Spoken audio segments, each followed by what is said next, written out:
A story by Carl RAMUS, MD. Thanks for the lift, Edwards.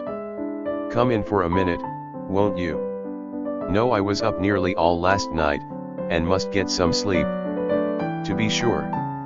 But you've time for a nip before you go. Well, since you put it that way, and in these arid times. Good.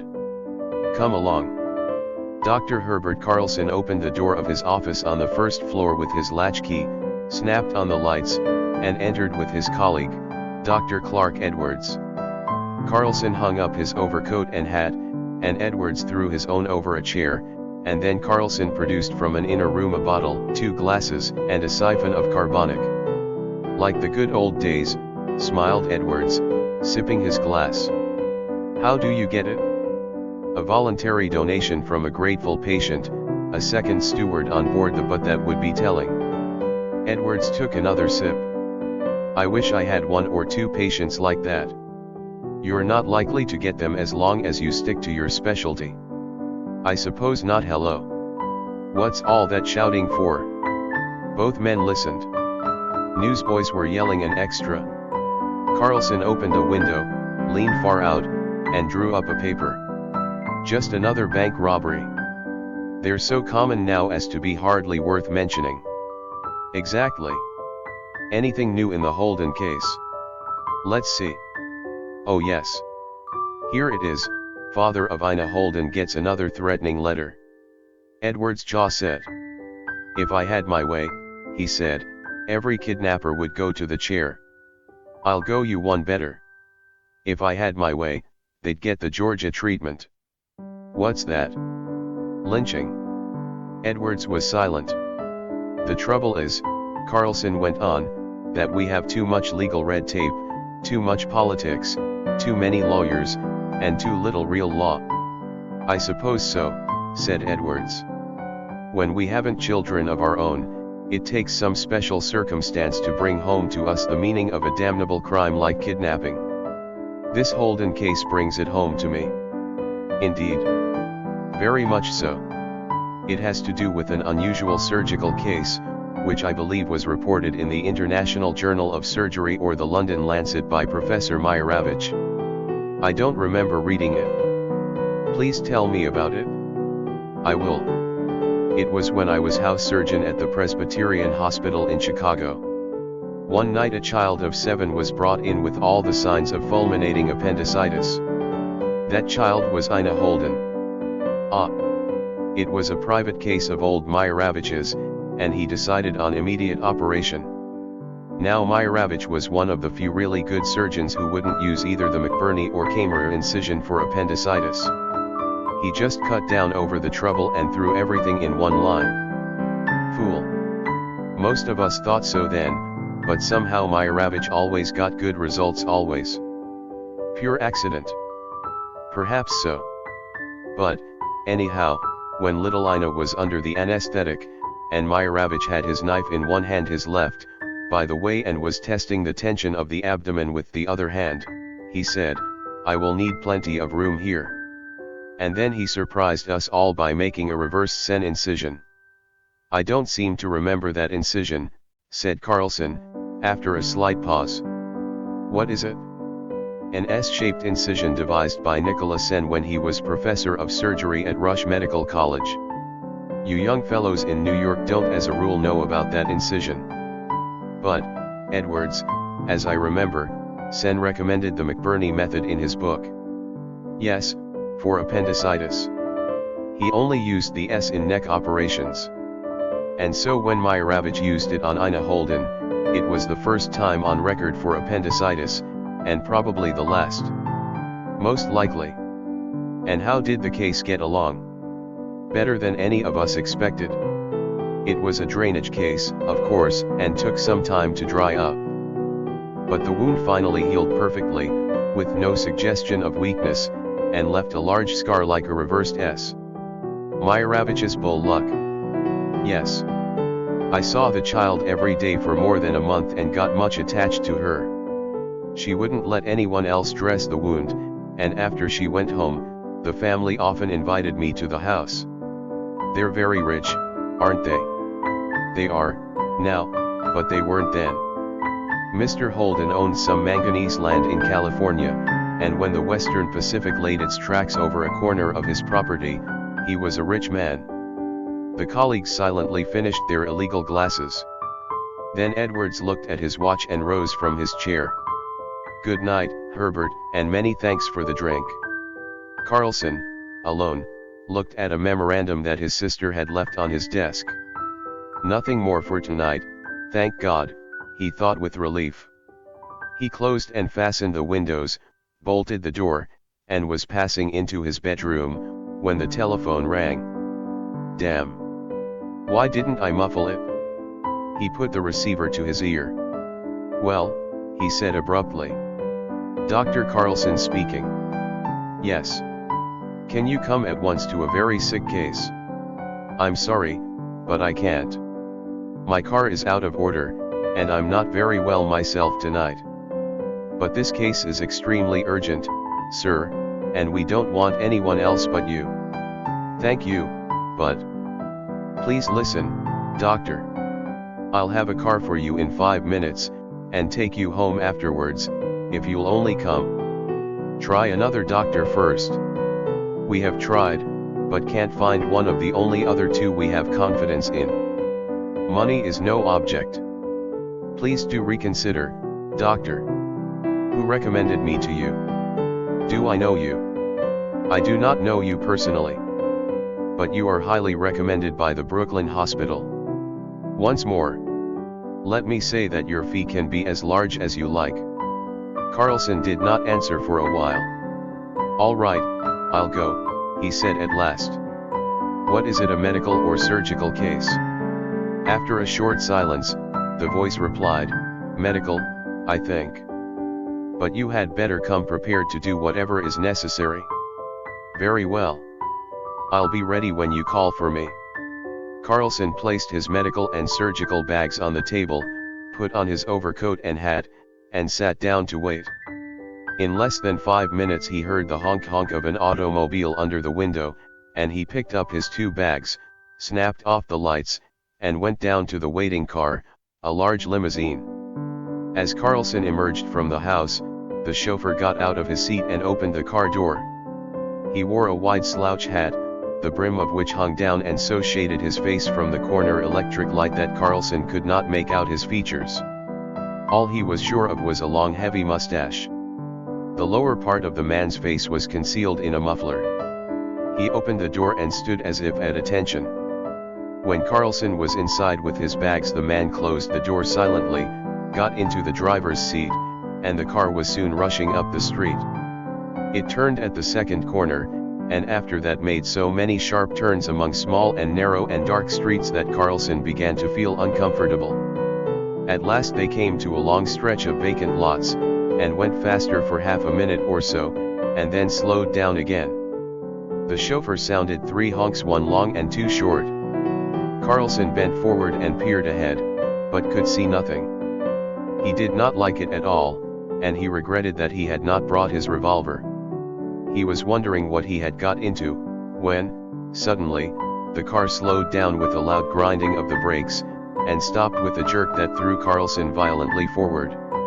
A moment later both doors opened together, and he realized that masked men stood on either side of the car, covering him with revolvers or magazine pistols. Then came a few moments of the most eloquent silence that Carlson had ever experienced. He said nothing and waited.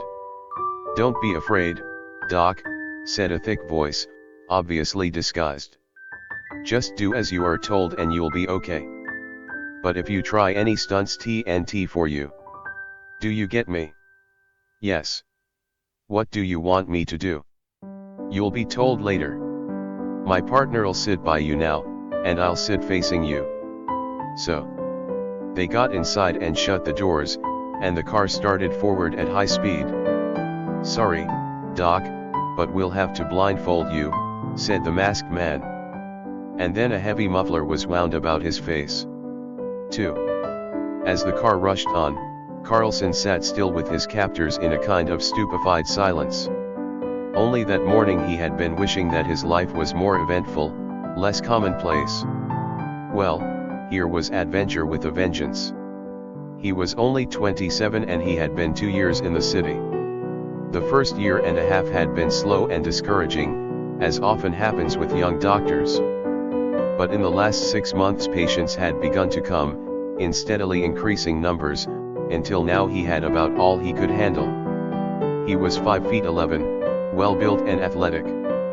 He had clear hazel eyes with a very direct look, and thick and wavy brown hair, which was much admired by his women patients. All this, with good and strong features and a pleasant expression, made an ensemble which expressed health, confidence, and efficiency. And now what was he in for? It was hardly reassuring, especially when blindfolded, to know that at least one gun was probably pointed at him all the time, and that any involuntary move of his might bring a bullet into his brain.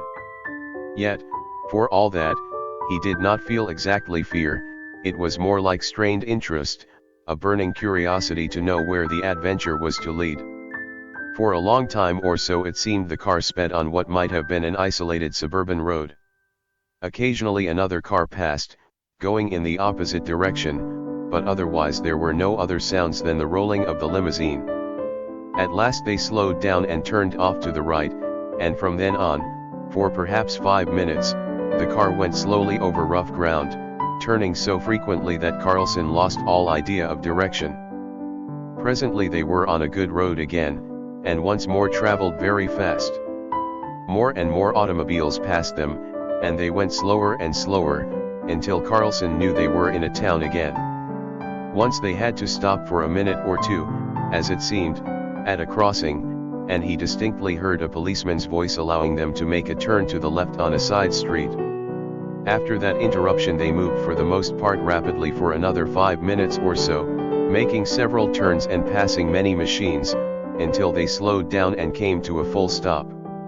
Carlson could hear people passing to and fro on the sidewalk, talking and laughing. He sat still, careful not to make any movement that might alarm his captors, feeling that their weapons were leveled at him. When at last the voices and footsteps had become almost inaudible, the voice spoke again. "Now, Doc, no fooling."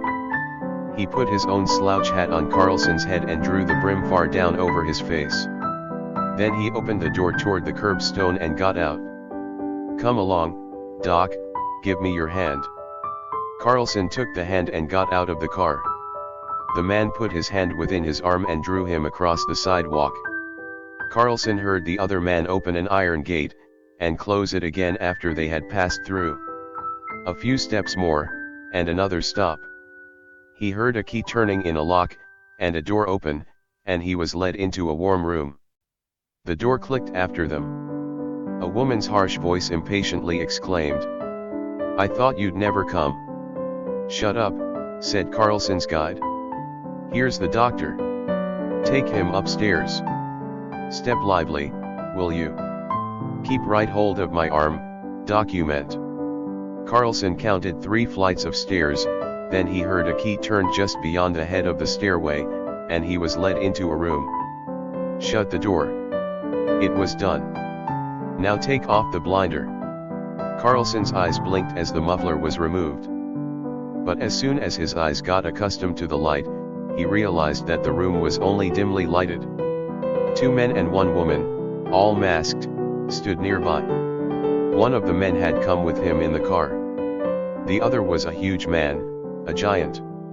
The woman was short and rather scrawny looking, to judge from her hands and neck.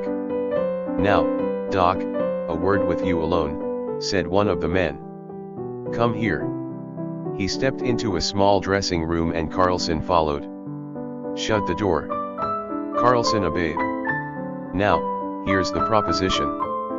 We've got a sick woman on our hands, damned sick. But she's got in trouble with the law and the police are after her.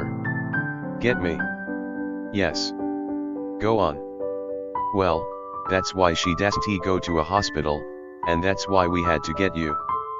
"Get me?" "Go on." "Very good.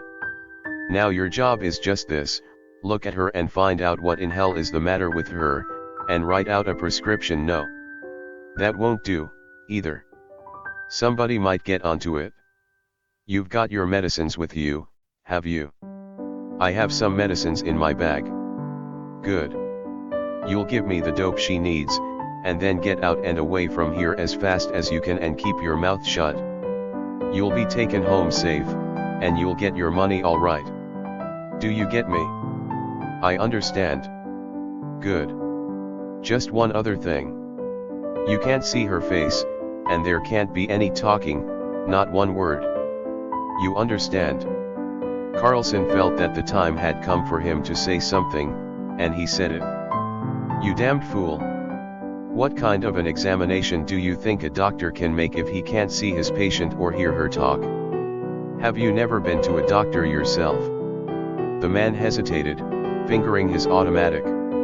Open that door, he commanded, after a pause. Carlson did as he was told. Teresa. She appeared so quickly that Carlson was sure that she had been listening behind the door. The doctor will have to ask her a few questions, and she will have to answer. Go and tell her. And tell her from me that if she says anything she doesn't have to say TNT for her. Do you get me? All right, boss, I'll tell her. She spoke with a cruel chuckle that all but made Carlson shudder. While he waited for further orders from his captor, he tried to get a line on the mystery he was involved in. But nothing came to him. Was the sick woman he was about to visit a fugitive or a captive? Probably the latter, and if so, why? He furtively inspected the dressing room and its contents. It was richly and beautifully furnished like the large bedroom it adjoined, as far as his very brief glance had discovered. It was on a corner and had 2 windows, with curtains tightly drawn. At the end, farthest from the door of entrance, was another door, standing half open and showing a glimpse of a lavatory and bathtub. Nothing hopeful thus far. Then he noticed a small black box on the wall nearest the corner, with a green cord leading from it and disappearing behind a screen. Not until his anxious glance had shifted elsewhere did Carlson realize the possible significance of that green cord. Surely, what else could it mean but a telephone behind that screen? A telephone. The masked woman suddenly appeared at the door. She's ready for the doctor, she snapped out viciously. Carlson looked at his masked companion for orders. Go with her, he said. And don't ask her no questions that are none of your damned business. If you do, you'll go out of this house in 2 or 3 suitcases. Get me? Carlson did not answer, and followed the woman to a darkened bedside. The man also followed, and stood at the foot of the bed. 3. In the dim light of a shaded table lamp Carlson saw a large double bed of massive and antique construction. At the head was a high and projecting portion of carved woodwork which overhung like a canopy. On the bed he saw the outline of a human body through the coverings. The head showed a mass of thick dark brown hair, unbound and falling about the shoulders. The upper part of the face was hidden by a wide bandage wound several times around the head. The arms were bare and lay outside the coverlet. They were well rounded, and the hands were small and beautiful. Carlson stood silently beside the bed at first, watching the patient's deep and rapid breathing, and assembling his professional manner. The hand nearest him was trembling slightly. As he took it up, to feel the pulse, the arm jerked and the whole body shook, as if under profound nervous tension. A thrill of compassion and pity ran through him as he held the trembling little hand. Don't be afraid, madam, he said rather huskily. I'm the doctor. I want to feel your pulse. Instantly the trembling stopped and her fingers tightened about his. He noted the pulse rate with his other hand, and found it rapid, about 120. The hand and wrist were burning hot. He let go of the hand and took a thermometer from his vest pocket. After shaking it down several times he placed it in her mouth and closed her lips with his fingers, saying, Hold it that way for 5 minutes, please. Again he took her hand, pretending to count the pulse beats by his wristwatch, but in reality thinking as hard as he could. The thermometer was actually a 1-minute thermometer, but he wished to gain as much time as possible. When at last he took it from her mouth and held it to the light, it registered 105. Involuntarily he whistled. Here was a very sick woman, indeed. How long have you been sick? 3 days. The voice was soft, but deep and sweet. Is your throat sore? No. Do you cough? No. Have you pain anywhere? I hardly know. I feel sick all over. Carlson thought for a minute. 3 days sick, and now a temperature of 105. About time for a skin eruption to begin to show, if it was one of those diseases. He turned to the masked virago who stood beside him. I must have more light, he said abruptly. The woman hesitated and looked toward the man. What about it? She jerked out. What's the matter with this light? The man snapped angrily. Just that it isn't enough for me, that's all. She may have typhus or smallpox. Hell. The man jumped backward so quickly that he upset a small table and chair. Damn her, screamed the woman, retreating to the wall. Carlson, being a doctor and often in contact with contagious and loathsome diseases, had not counted on the terrifying effect of the word smallpox on the criminals he was for the moment associated with. But he instantly realized the advantage it gave him, and decided to capitalize it to the limit in the mysterious woman's interests. After a short but tense silence he said impressively, yes, it may be smallpox. But I cannot say for certain in this light. The masked man waited a few uneasy seconds, then went to the chandelier and raised a hand to the light key. Teresa. See that the bandage is tight over her face before I turn on more light. His voice was surly. I won't touch her again if she has smallpox. Teresa's strident voice shook. Yes, you will, or I'll brain you. He took a step toward her. The woman muttered, but obeyed, though her hands shook as she fumbled with the bandage. Crossing herself, she said with shaking voice, all safe, and stepped back again to the wall. The light was turned on, and Carlson bent down to look more closely at his mysterious patient. A deep, feverish flush was over the arms, neck, and the strip of forehead above the bandage.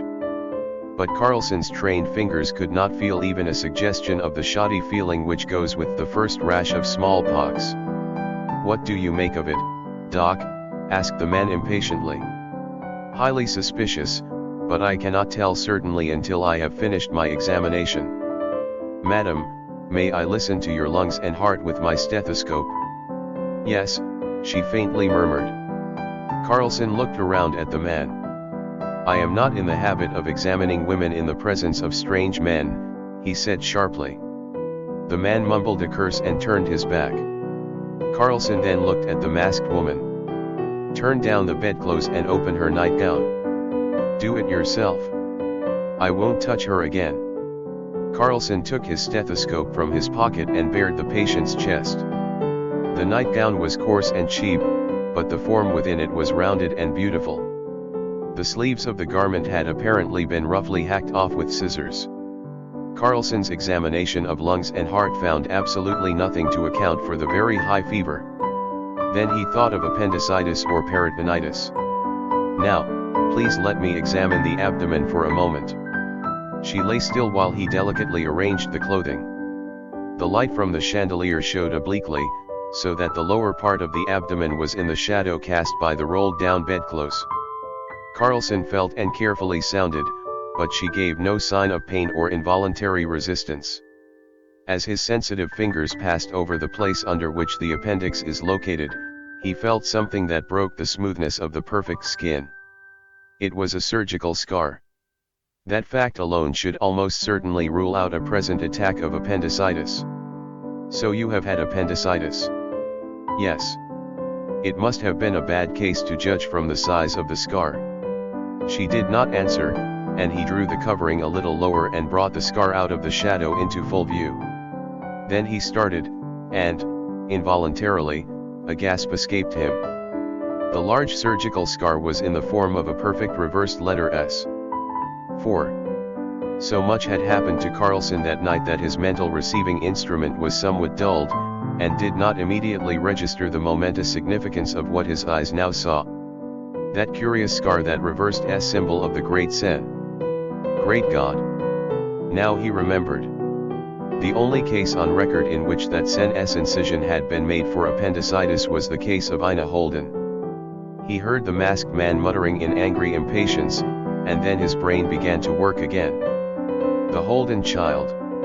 Edwards had spoken of her as little Ina.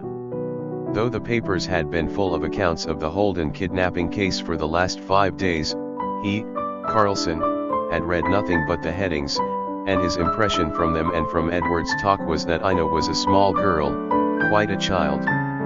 And yet this was a woman, or a well-grown girl of 16 or 17 at the least. He looked up at her bandaged face. "How long ago did you have this operation?" When I was a child." "How long ago was that?" "About 8 or 9 years ago." "Ah. You're talking a hell of a long time, Doc. Has she got smallpox?" The man still stood with his back to the foot of the bed, but Carlson realized that he could not temporize much longer.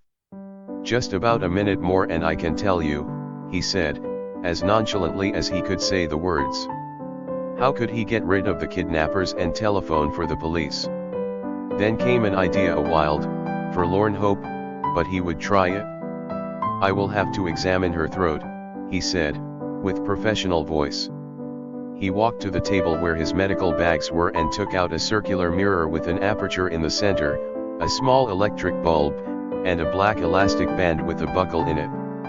Next, he detached a connecting plug from a cell battery in the bottom of the bag, being careful to conceal the battery from the gimlet-like eyes of the two men and the woman. With the plug hidden in his hand, he crushed the two contactors together. Then he adjusted the elastic band and mirror to his forehead, connected the two wires with the small bulb on the head mirror and deliberately unscrewed the bulb from the table lamp. He drew a deep breath, then quickly inserted the crushed battery plug into the lamp socket. Flash! The room was in complete darkness. Carlson had short-circuited the current and fulminated the fuse, probably for the whole house. "Damn it," he exclaimed, ostentatiously. "What am I going to do now?" Almost instantly the beam of a pocket flashlight came from the hand of the boss. "Take this, Doc," he said, holding it toward Carlson. He took it, asked the girl to open her mouth, and looked within. No good at all. "I must have the electric light. Where is the fuse box?" The boss looked at Teresa. "It's in the cellar with the meter," she said. "Go down and put in a new fuse." "I don't know how." "You'll have to come with me." The man hesitated. He glared at Carlson through his mask, and at the sick girl on the bed, and then at the giant near the door.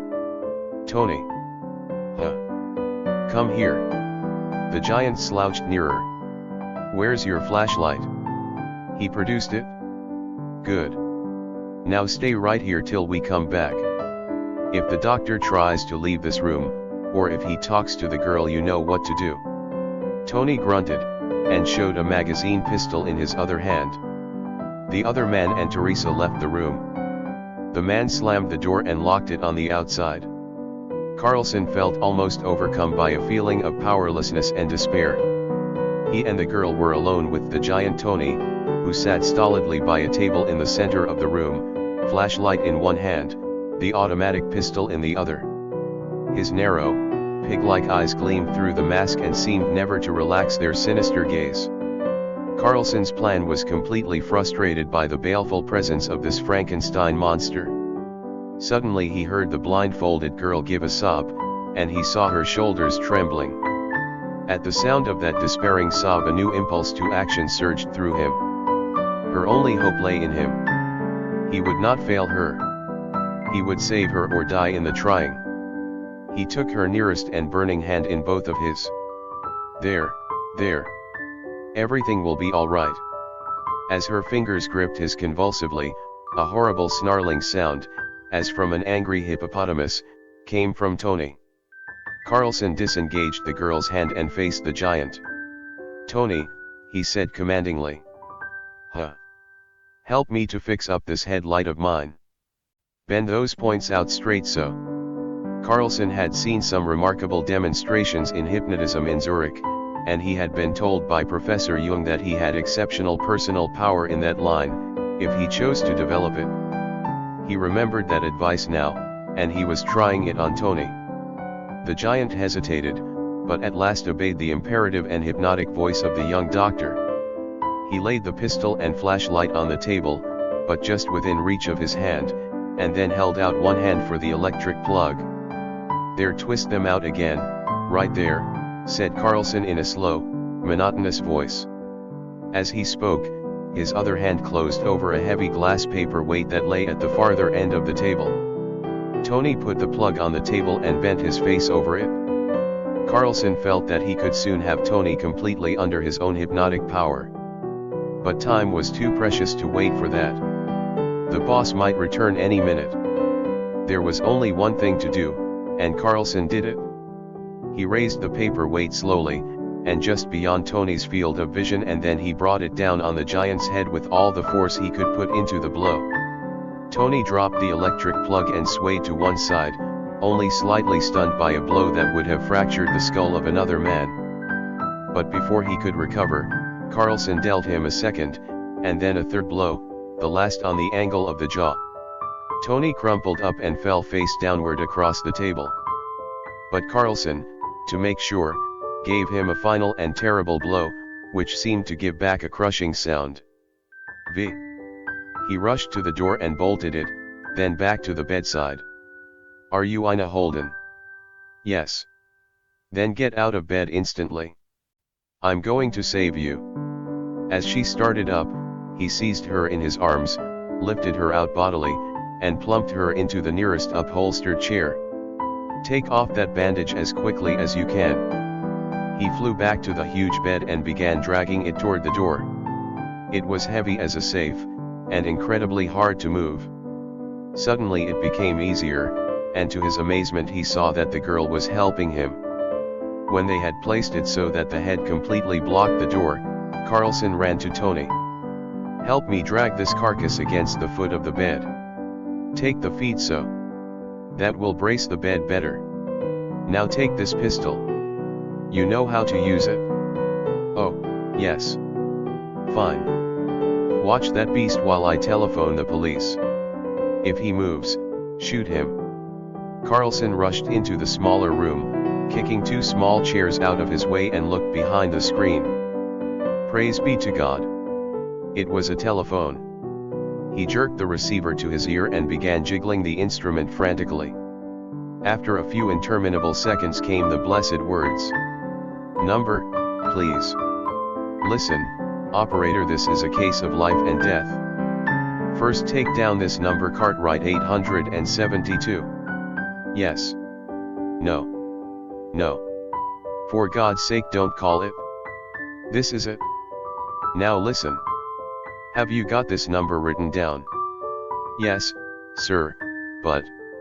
"Listen, I tell you. I am listening. Ina Holden is a prisoner in this house, with telephone Cartwright 872. Do you know who Ina Holden is?" "You mean the kidnapped girl?" "Yes. Now get me police headquarters at once. Then, while I am talking with them, you look up Cartwright 872 and phone the police station nearest this place. Quick, for God's sake." Another agonizing wait, then. "Police headquarters speaking. Ina Holden is in a house with phone number Cartwright 872. Mark it down." He heard the voice of the officer dictating Cartwright 872. "Ina Holden. Then, what else, sir?" "There are at least 4 armed men in the house, and 1 woman." "Where is the house?" "I don't know. I'm a prisoner with her myself." "Send enough men at once to surround the house. Look it up in the numerical index." Carlson could hear the officer giving rapid orders, and, more faintly, their repetition being shouted out through the station. "All right, sir. We've located the house, and it will take us about 20 minutes to get to you. I'm sending out a general alarm, and maybe some of our men out there can arrive sooner. How are you fixed? I knocked out one of the men. I and the girl are barricaded in a third-floor back room, and we'll try to hold out until your men come. Good. Stay at the phone as long as you can and keep me informed to the last possible moment. Good luck to you. I'll put the girl at the phone, and stand guard myself. Ina. Yes, doctor.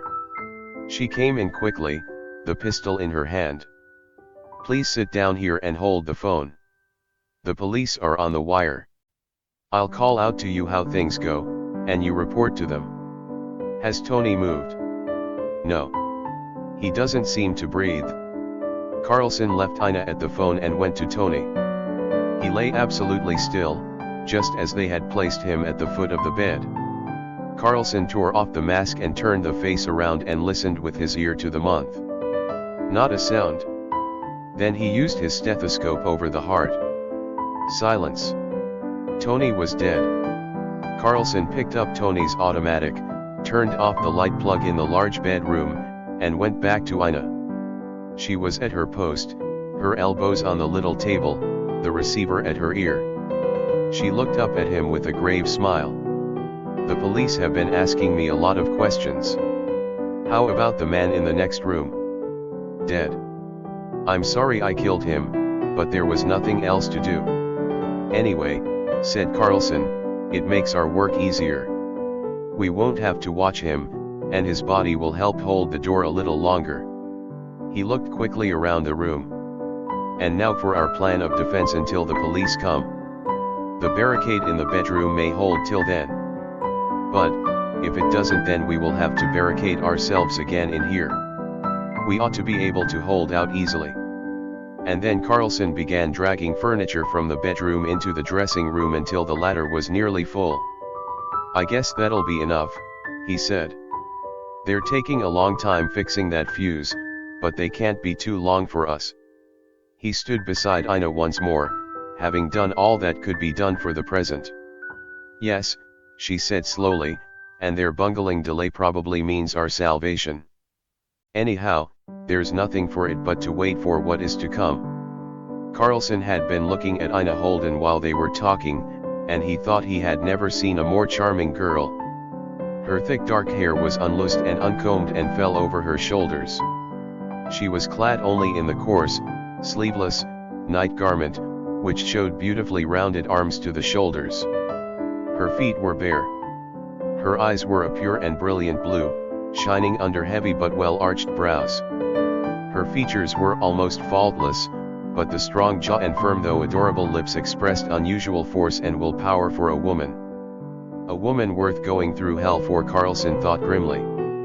Her face, neck, and arms were deeply suffused as with the flush of high fever. But her manner and movements were not those of a very sick person. Carlson was puzzled. I confess I don't know what to make of your fever, he said frankly. She half smiled as she replied. Of course. I should have thought of that before. It isn't a real fever, but what the Italians call an impressione. What's that? An effect of a shock. But no mere shock can cause actual fever. That's what many doctors have said. But the fact is that it does with me. I was always that way. There's something abnormal in my constitution. I can even bring on a fever by willing it. I'm ashamed to say that when I was a child I would sometimes play sick in that way in order to get what I wanted. But I hadn't done it for so long that I'd almost forgotten about it until this horrible thing happened, and then I remembered and tried it. But they wouldn't call a doctor for 3 days, not until they got badly scared and thought I might die on their hands. And that is why they brought you here. I never heard of such a case before, said Carlson.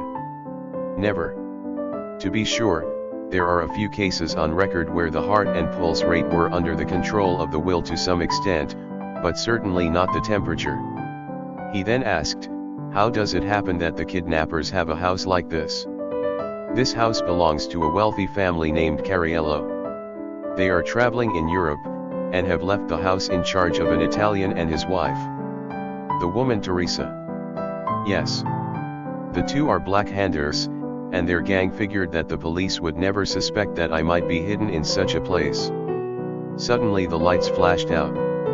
The fuse was repaired at last. The kidnappers would be at the door in a few moments.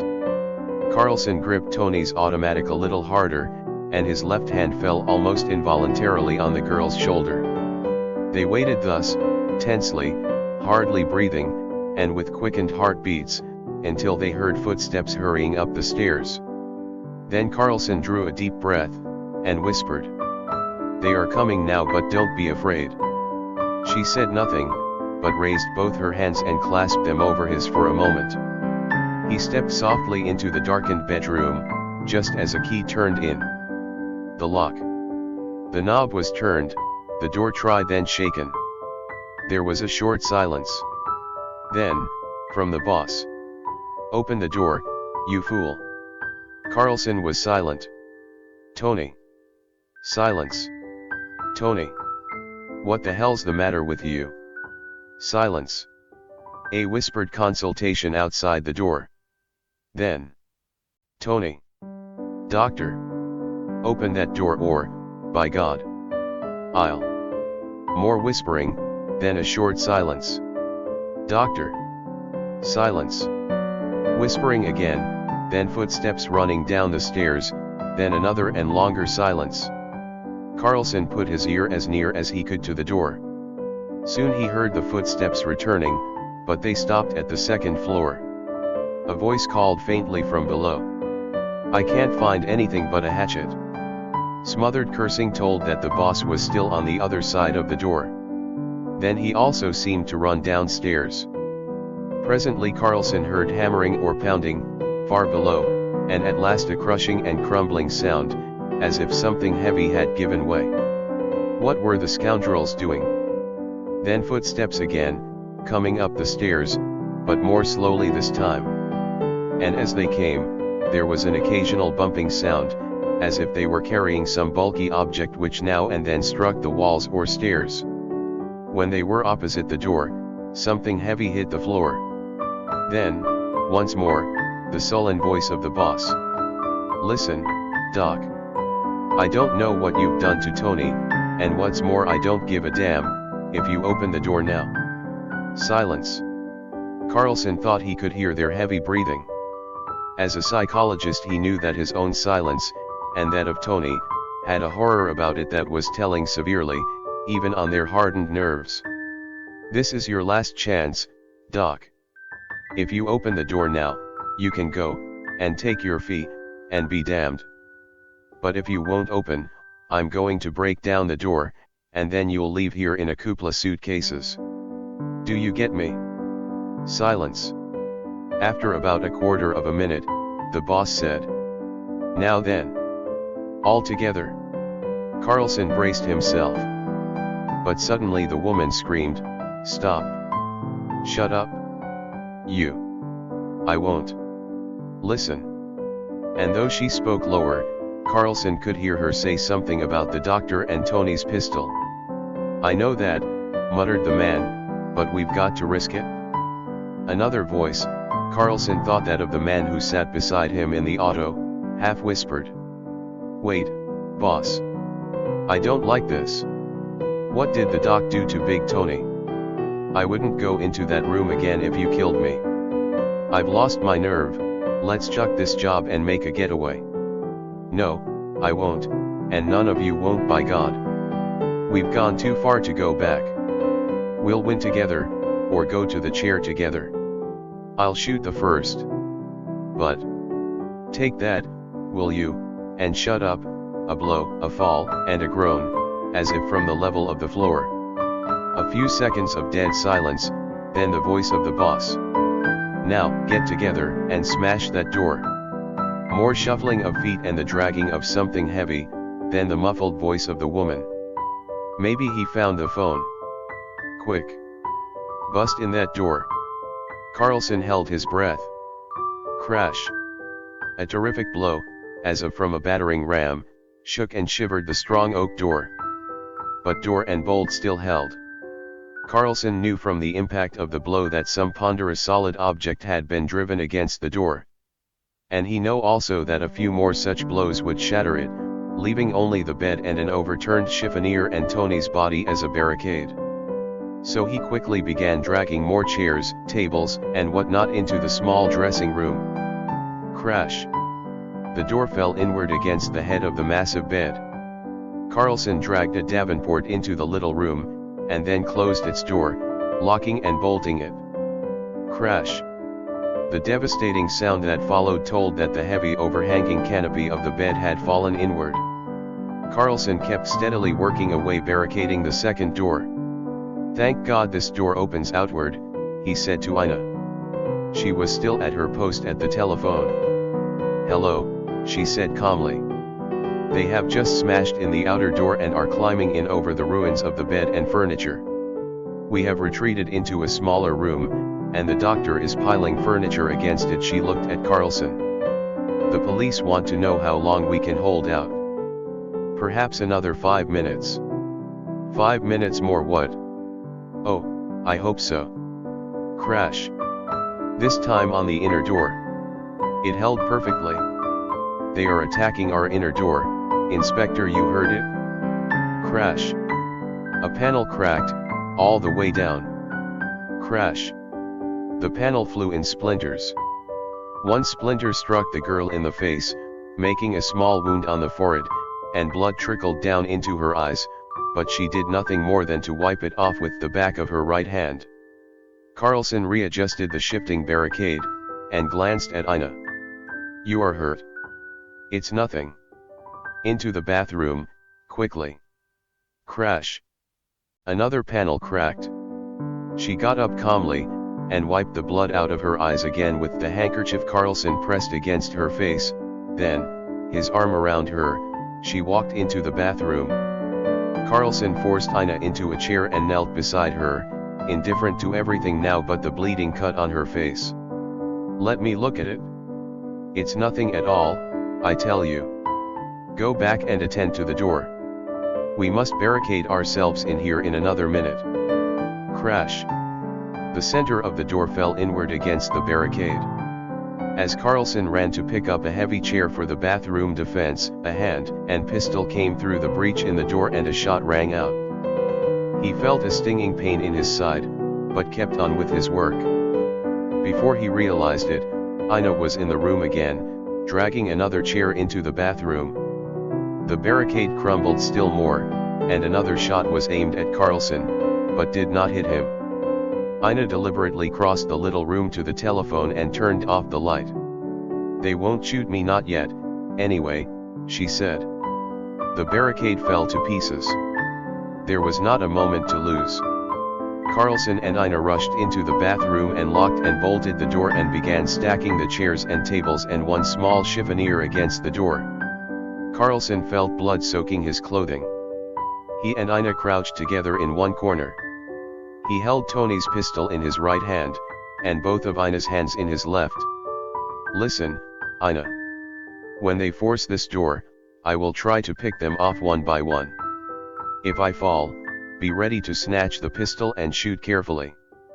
Don't waste a shot. The police should be here any moment." Crash! The lock and bolt snapped, and the door itself was pressed inward several inches, but rebounded by the pressure of the barricade. Crash! This time the door yielded more than a foot, and in the opening Carlson could see a man's form. He fired, and a shriek followed. 4 or 5 shots were aimed at Carlson, but did not reach him in his protected corner angle. Suddenly a voice yelled from the outer room. "The cops! They're around the house. Damnation! Get the girl, at all costs." When the next rush brought a man into view, Carlson fired, and he knew by the scream that he had hit once more. The pistol dropped from his hand, and his body swayed. But the girl realized everything in an instant. Quick as thought, she snatched up the pistol with her right hand as she knelt beside him, and her other arm went around him. At that instant a perfect fusillade of shooting sounded from the outer room, followed by screams, yelling, and groaning. then a masked man with a pistol in his hand bounded wildly into the half-opened door of the bathroom. But Ina fired from their darkened corner before he saw them, and he fell backward among the debris. Carlson felt everything growing dark. Ina. Yes, dear, we've won the fight. His head sank against her breast, just as two policemen appeared in the doorway. She dropped the pistol and put both arms about him. 6. Miss Holden, asked one of the officers, turning his bullseye lantern on them. She did not answer, but looked long and tensely at Carlson's white unconscious face. Then she pressed a kiss on his forehead. He saved me, she said, looking up at the officers. I owe everything to him. Please send for a surgeon and have him taken to my home immediately. The police surgeon will be here in a moment, Miss Holden. Let us take him into another room. As they took him from her arms, they saw that her garment was soaked with his blood. Who is he? Asked the lieutenant. I don't know. He was brought here by the kidnappers when I seemed to be very sick. We had no time for anything but defense. The lieutenant took off his overcoat and placed it over Ina's shoulders, and then they both followed the two officers who carried the unconscious Carlson out through the wreck of the dressing room and larger bedroom. And what a scene of ruin and blood. They had to pick their way through masses of broken furniture. One masked dead man lay just outside the bathroom, the man Ina had shot. Another man, his mask torn off, sat propped up against an overturned chiffonier on the floor of the large bedroom. He was groaning and trying to wring his manacled hands, as two officers knelt beside him and searched his pockets. The mammoth carcass of Tony lay where Carlson and Ina had first dragged it, but it was now half covered by the mattress and debris of the bed. At least a dozen policemen in the rooms. The woman Teresa stood sniveling in a corner, unmasked and handcuffed. But there was a sudden silence as Ina Holden appeared, her face bloody, her feet bare, and her form covered by the officer's overcoat. All eyes were fixed on the girl, whose name and picture had been in every newspaper from Maine to California for the last 5 days. They carried Carlson through the devastated rooms, into another room and laid him on a bed. The police surgeon arrived at almost the same moment. After a glance at the unconscious man on the bed, the surgeon said, "But where is the girl?" "I am Ina Holden," she said quickly, "but never mind me. Look at him. Who is he?" "The man who saved me. They shot him just before the police came." The surgeon quickly tore open the blood-soaked shirt and found a bullet wound in the right side. He listened a moment to his heart, then looked up gravely. "Very serious. There seems to be severe hemorrhage into the pleura. He must be rushed to the nearest hospital for immediate operation." "Doctor," asked Ina, with shaking voice, will he recover?" "I am sorry to say, Miss Holden, the chances are against him. Quick, boys. The stretcher. One of you telephone Mercy Hospital to have the operating room ready."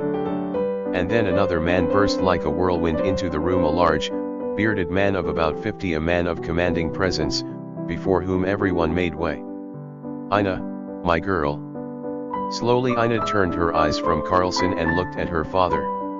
Then she stood up and held out her arms, and was gathered into his embrace. "Father, dear," she panted, as soon as his joyful greetings would allow, "listen. I am all right. But that man lying there saved my life. If he had not come—" "Yes, my girl. Go on. He was shot defending me before the police could get here. And now he may be dying." Her voice broke.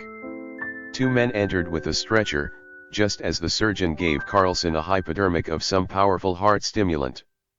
Deftly they moved him from bed to stretcher. Mr. Holden drew the surgeon aside and they exchanged a few earnest words.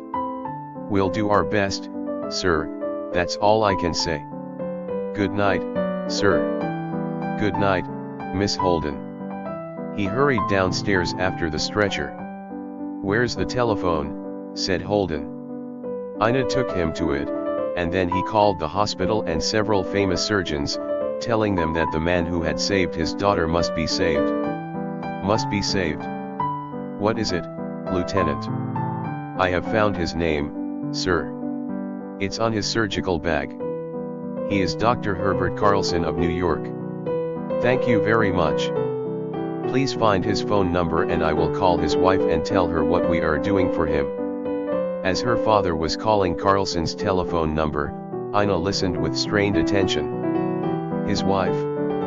Somehow, it had never occurred to her that he might be married. Hello. Is this Dr. Carlson's residence? Yes, I know he's not there now. May I speak with his wife? What's that? Not married? Oh, I beg your pardon. His sister, yourself? Thank you.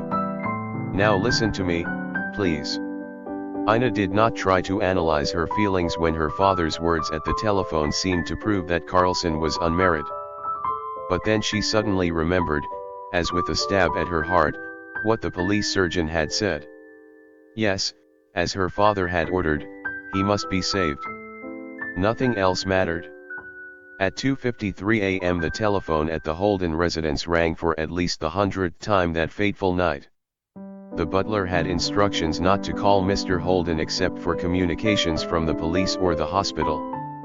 Ina and her mother, in Ina's bedroom, heard the muffled buzzer in the study below, and looked at each other anxiously. Ina snatched up the extension receiver at her bedside and listened. Hospital speaking. I have a message for Mr. Holden. It was the second message from the hospital. The first had told the hopeful news that Dr. Carlson had been successfully operated on, that hemorrhage had been checked, and that his heart had responded to stimulants. Mr. Holden, at his desk, lifted the receiver. Mr. Holden speaking. Quick. What's your message? Dr. Carlson slept until 5 minutes ago. Then he woke up suddenly and asked, Is Ina all right?